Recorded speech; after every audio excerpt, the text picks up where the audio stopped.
Olá! Nesse vídeo de hoje eu vou dar continuidade ao vídeo anterior que eu gravei semana passada sobre a grande rebelião, onde eu mostrei para vocês ali como o homem, o velho homem que Deus criou, se rebelou contra Deus na desobediência e Deus precisou expulsar ele do jardim do Éden e fazer junto com Jesus, o Espírito Santo, os três resolveram fazer um plano de salvação para o homem, e enviar Jesus, o único Filho de Deus, para morrer por mim e por você, E agora que a gente já entende o que significa aquela famosa frase, aquele convite que de vez em quando você recebe aí, aceite Jesus, e agora você já recebeu Jesus, porque você já entende o que isso significa, e agora você se tornou filho de Deus, e você vai começar a sua vida cristã. E hoje eu vou ensinar para vocês os 3 passos principais para uma vida cristã de sucesso, uma vida cristã com Deus de excelência. São os primeiros passos que você precisa dar. Mas antes de falar sobre esses passos, eu quero ler o versículo da palavra de Deus que agora está no Novo Testamento, na nova aliança que Deus fez com o homem, Jesus Cristo de Nazaré, lá no livro de 2 Coríntios, capítulo 5, versículo 17, que diz assim: assim, quem está em Cristo, nova criatura é. As coisas velhas já se passaram. Eis que fez-se nova todas as coisas. Tudo se fez novo.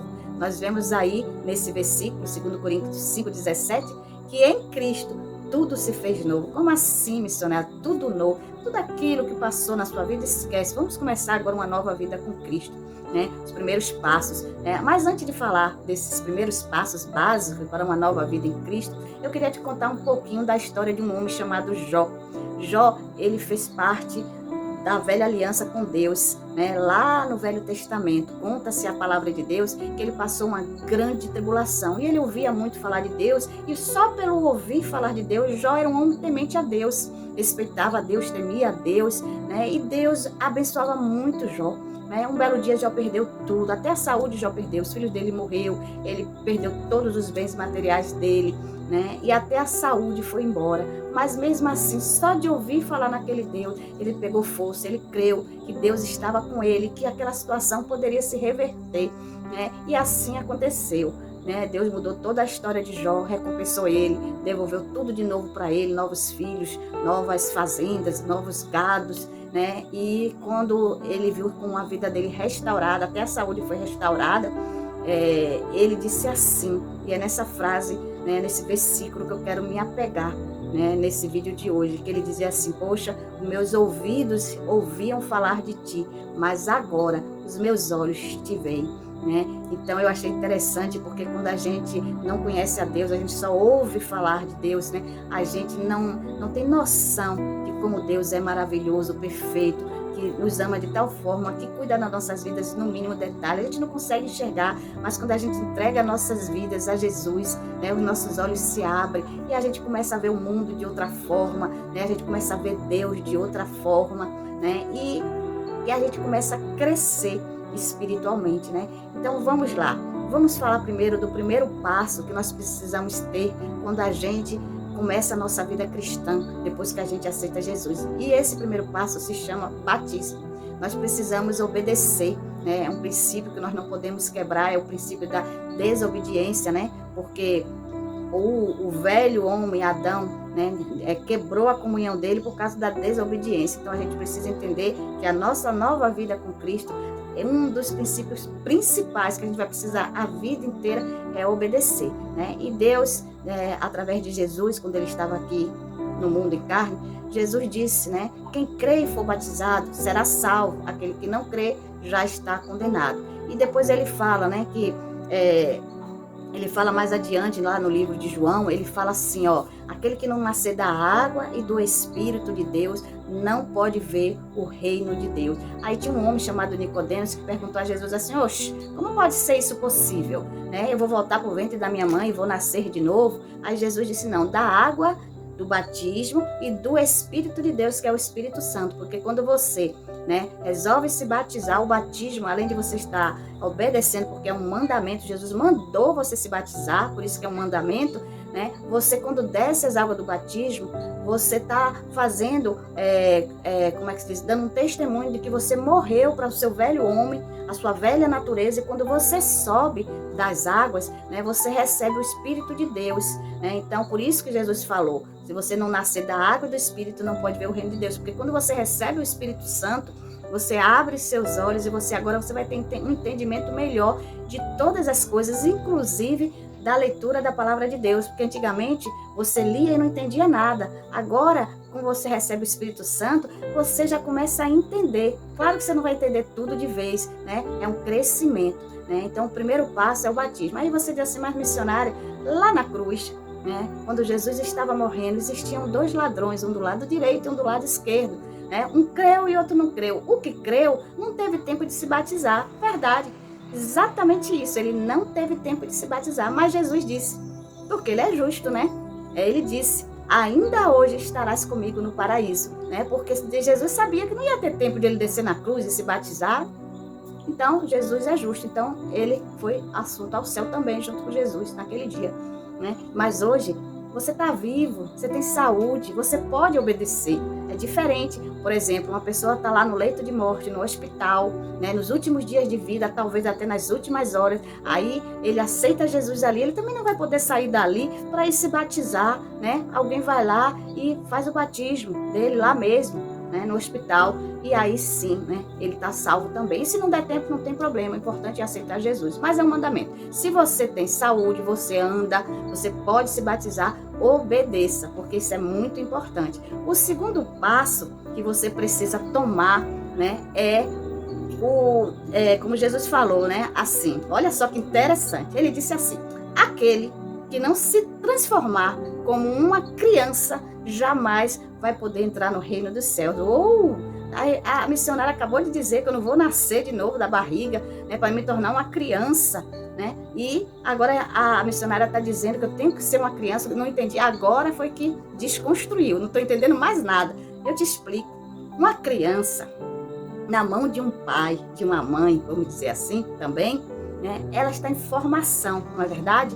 Ela não tem opinião formada, ela não tem achismo, né? Ela não tem convicções, né? Então ela está em formação de caráter, né? Então ela precisa do pai dela, da mãe dela, que são os primeiros professores dela da vida, que vai ensinar as coisas para eles. Não é verdade? Não é assim que acontece com a gente quando nós somos crianças? Nossos pais nos ensinam. A mesma coisa quando você nasce de novo na presença de Deus, através da sua aceitação a Cristo, você tem que deixar seus achismos de lado. O que você acha, o que você pensa, o que você aprendeu antes de aceitar Jesus como seu Senhor e Salvador, o que a pessoa falou no seu juízo, A, B, C, aquela confusão de crença, né? Esquece tudo. Agora você está nas mãos do Pai, né? O Pai espiritual, Deus que te criou, né? E que agora te deu o poder de ser chamados filhos de Deus, né? Então agora Deus é o nosso Pai. Então é Ele que vai te ensinar. Esquece o que você aprendeu no passado. Se torne uma criança na mão de Deus, deixe todas as suas convicções de lado e comece a aprender tudo de novo. Este é o segundo passo. Se torne uma criança na mão de Deus. Deixe Ele te ensinar tudo de novo. O terceiro passo é que você precisa crescer. Você não pode ficar a vida toda na vida cristã como uma criança na fé. Você precisa de conhecimento, né? Porque Jesus falou assim, ó, a palavra de Deus nos ensina, nos adverte. Ele diz assim, meu povo sofre por falta de conhecimento. Você precisa conhecer Deus. E como você vai conhecer? De várias formas. A primeira forma de você conhecer Deus é conhecendo a palavra dele, os princípios, o que ele deixou escrito aqui para mim e para você. Aqui tem as respostas para tudo que você precisar. Tudo que você precisar. Eu costumo dizer que a Bíblia é o nosso manual de vida. Quando você compra qualquer produto no mercado de eletrodoméstico, sempre vem um manual, não é verdade? Te ensinando como você vai usar aquela televisão, aquele celular e etc. A mesma coisa somos nós. Quando Deus nos criou, Ele deixou para nós o nosso manual de vida, para você saber como é que você vai funcionar bem em todas as coisas, no seu lado espiritual, em primeiro lugar, sentimental, familiar, financeiro, todas as decisões que você for tomar, tudo está escrito aqui. Você precisa crescer, né? Para você não sofrer. Por quê? Por que sofrer, missionário? Sabe por quê? Porque muitas vezes você não sabe as armas que você tem para vencer determinada situação. E aqui, nosso Pai ensina, né? Aí você fica com preguiça de ler a palavra de Deus, aí você fica ouvindo o que A falou, o que B falou, aí você, às vezes, A e B falou errado, ensinou errado, aí você não foi conferir se realmente era isso mesmo que Deus estava te ensinando, e aí você aprendeu errado, e aí você comete um grave defeito. Sabe qual é? Você vai ensinar errado também, e aí o ciclo, ó, continua. Aprende errado, passa errado, mas depois Deus vai cobrar. Depois Deus vai cobrar de mim e de você, porque lá em Apocalipse, quando você chegar no livro de Apocalipse, você vai ver que está escrito ali que nós não podemos tirar nada daqui da Bíblia e nem acrescentar. Então eu não posso te ensinar nada que não tiver aqui, nem acrescentar. Mas tem gente aí fora que faz isso. E como você vai saber? Como você não vai ser enganado quando você começar a ter o conhecimento? Olha, eu vou contar um testemunho pessoal para você da minha vida. Quando eu me converti, eu tinha 17 anos. 17 anos. Eu não cheguei nem a ir na igreja, porque eu me converti naquela época, não existia a mídia que tem hoje, era só um radinho. E eu conheci o evangelho pelo rádio. O pastor estava pregando e eu me converti ali, eu aceitei Jesus, né? E aí eu disse, eu tenho uma Bíblia. Na minha estante tem uma Bíblia, eu vou pegar essa Bíblia. Aí eu peguei a Bíblia e comecei a ler. Eu li a Bíblia toda. Aí depois que eu li a Bíblia toda, que eu resolvi frequentar uma igreja. E aí foi aí que eu me batizei, né? Comecei a conhecer, né, mais coisas da igreja, ou tomar a ceia do Senhor, participar da mesa da ceia e outras coisas que a gente aprende só quando a gente começa a frequentar verdadeiramente a igreja, né? Mas eu já fui conhecendo a palavra, então ninguém mais me enganou. A partir daí eu nunca fui enganada, né? Se qualquer pessoa chega e faz uma mensagem, eu sei se aquela mensagem realmente está de acordo com a palavra de Deus, se é convicção daquela pessoa que está levando a mensagem, né? Ou se é mimimi. Você está entendendo? Eloquência daquela pessoa que está pregando, ensinando, ou se é Bíblia, né? E algumas coisas que nem tudo eu tenho conhecimento, a gente sempre vai aprender. Todas as vezes que você lê a Bíblia, você pode ler 20 vezes esse livro todo, mas todas as vezes que você for ler, sempre tem alguma coisa para você aprender. E às vezes eu escuto realmente uma novidade, e eu digo, eu nunca li isso na Bíblia. Aí eu vou lá, olha, não é que tem mesmo? Não é interessante. Então, enquanto você estiver, né, vivo, você precisa de conhecimento. Né, você precisa conhecer. E um alerta, você vai ler nos primeiros evangelhos, Jesus falando ali que nos últimos tempos viriam muitos falsos profetas, né, e que a gente não deveria seguir essas pessoas. Mas como é que eu vou saber quem é o falso profeta? Conhecimento, né? Conhecimento. Jesus disse, se possível fosse, esses homens enganariam até os escolhidos, mas não é possível, porque os escolhidos, você que é uma escolhida, você é sábia, você vai ter conhecimento e você não será enganada. Agora, se você não tiver conhecimento, vão te tirar até a roupa do teu corpo. Então, você precisa conhecer a palavra de Deus, né, em todas as áreas da sua vida. E terceiro e final, crescimento, né? A palavra de Deus diz, crescei na graça e no conhecimento de Jesus. Então, a partir daí, você vai começar a conhecer, já que você já está lendo a palavra de Deus, você já está frequentando uma igreja, você já se batizou, agora você precisa crescer. Você não pode ser sempre uma criança, né? Você se tornou uma criança na mão de Deus, Ele está lhe ensinando tudo de novo, mas você não vai poder ser uma criança por resto da vida na fé, né? Eu vou contar uma situação para vocês que o apóstolo Paulo viveu. Ele foi em uma determinada cidade, abriu uma igreja, pregou o evangelho, e aí aquelas pessoas se batizaram, começaram a ficar crianças na fé, mas eles cresceram, se transformaram em adolescentes, jovens, adultos, e ele saiu de lá, todo mundo maduro na fé. Olha que beleza, né? Crentes maduros. E aí ele foi embora, voltou para a cidade dele, e de repente, né, surgiu um mensageiro que veio de lá, da notícia daquela igreja que ele tinha aberto. E aí disseram, olha lá, tá um menininho, uma criancice, né? Todo mundo falando besteira, se desviando das coisas que você ensinou. E aí ele escreveu uma carta para lá e disse assim, vem cá, será que eu vou precisar retornar aí para voltar a dar para vocês o leite materno? Vocês voltaram a ser criança na fé de novo? Né? Então, isso é um exemplo para nós. Quando a gente começa na fé, a gente não pode ficar 40 anos na igreja sem aprender nada, sem crescer espiritualmente, sem vencer nada, quebrando princípios, né? Quebrando, desobedecendo, fazendo, acontecendo, achando que já está salvo. Não é assim, você precisa crescer. Para qual motivo, né, que Jesus falou isso? Para você não errar, não viver a vida toda errando. né? Então você precisa de conhecimento para que você não sofra tomando decisões erradas, quebrando princípios, achando que porque você está na igreja, que Deus vai passar a mão na sua cabeça como uma criança mimada. Não vai, não. Isso é o pai e a mãe humana que passa a mão na cabecinha, né? Vê lá o filhinho errado, e aí ele é o reizinho da casa, né? E aí passa a mão, faz a vontade da criança. Com Deus, né? Nosso Pai eterno é diferente, né? Você já ouviu falar que Deus é justo?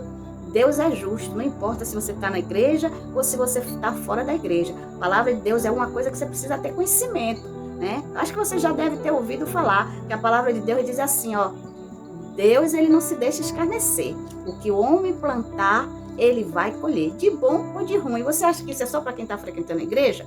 Não é não, meu amigo. Não é não, meu irmão, minha irmã. É para todos nós, fora ou dentro da igreja, aceitando Jesus ou não. Tudo que nós fizermos, nós vamos colher o que a gente planta, né? Então, como eu falei nesse instante, né, nós precisamos crescer na graça e no conhecimento de Jesus para que a gente não venha sofrer achando que eu estou na igreja, eu posso continuar adulterando, eu posso continuar mentindo, eu posso ter vida dupla, né? Na igreja eu sou uma coisa, dentro de casa eu sou outra, na igreja eu falo com minha esposa, com meu marido, oh, que bonitinha, oh, e dando mãozinha dada, chega em casa é um pedaço de cavalo, né? Deus está vendo tudo, então Deus é justo, né? Então o que eu me plantar, isso ele vai colher, de bem ou de mal.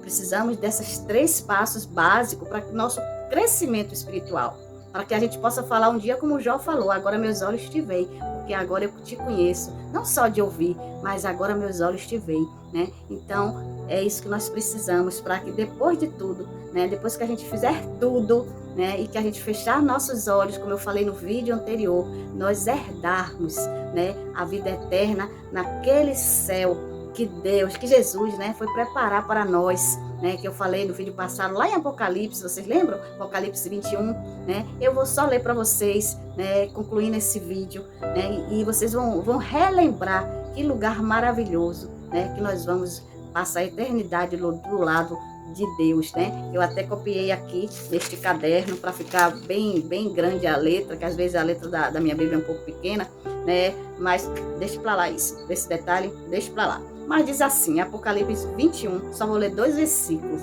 versículo 1, versículo 4. Para você que ainda não sabe, o Apocalipse foi escrito por João. João foi para a ilha de Patmos e lá Deus mostrou para ele o fim de todas as coisas. O significado do livro de Apocalipse é esse, o fim de todas as coisas. E ali Deus mostrou e mandou ele escrever, né? E Deus mostrou a ele esse novo céu. E olha o que ele escreveu. Ele disse assim, ó: e vi um novo céu e uma nova terra, né? Porque já o primeiro céu e a primeira terra passaram e o mar já não existe mais, né? Versículo 4, ele diz assim: e Deus limpará de seus olhos toda lágrima, e não haverá mais morte, nem pranto, nem clamor, nem dor, porque já as primeiras coisas são passadas. Olha, né? Mas você já imaginou, né? Você morando num lugar desse, que você vai ver a eternidade? Uma vez eu estava pensando, tentando definir, né, na minha mente o que é uma eternidade. Aí eu mentalizei um planeta, digamos o planeta Terra, e que esse planeta fosse feito de madeira. E o Benjamin, aquele pássaro, né? Benjamin não, desculpa, o pica-pau, começou a picar, né? Picar. Quantos anos ele vai demorar para terminar de picar esse planeta todo de madeira? Bilhões de anos, né? E quando ele terminar de picar, já cresceu outro, bem lá na frente, aí ele vai para o outro, né? E passou bilhões de anos, e aí ainda vai o pica-pau para o outro. E é assim a eternidade, não vai ter fim, né? Então, eu e você vamos para lá, porque nós já aceitamos Jesus. E se você conhece alguém que ainda não aceitou esse Jesus, não entende o que é esse plano de salvação, né, que Deus fez para ele, para ela, que você mentalizou ali, poxa, fulano, preciso ver esse vídeo, né? Então passa para ele, compartilhe o anterior, que é o começo, né, a grande rebelião, e esse agora da nova vida com Cristo, para ele também entender, para ela também entender o que significa uma nova vida com Cristo, o que significa esse convite que você recebeu, que um dia eu também recebi, né? Aceite Jesus, né? Para que ela possa também aceitar Jesus e herdar junto com você a vida eterna. Amém? Deus te abençoe, né? Eu espero que eu tenha te ajudado, né? São princípios básicos, mas você pode pensar assim, é tão simples esses princípios, mas tem uma grande profundidade, tem uma grande importância. E se você seguir esses passos, eu tenho certeza que você vai ter uma vida cristã bem-sucedida, né? Deus te abençoe, tá? Abençoe você, sua família. Se você gostou desse vídeo, te ajudou, né? Você dê um joinha aí, compartilhe, né? Faz a notificação, né? E em breve eu vou falar também sobre os princípios que nós não podemos quebrar, né? No nosso percurso aqui na Terra, como peregrinos que somos, diante de Deus, nem diante dos homens. Princípios básicos. Hoje nós falamos sobre passos básicos, né? O próximo será mais adiante de princípios que nós não devemos quebrar, né? Então, um grande abraço, que Deus te abençoe, a você e toda a sua família. Um abraço.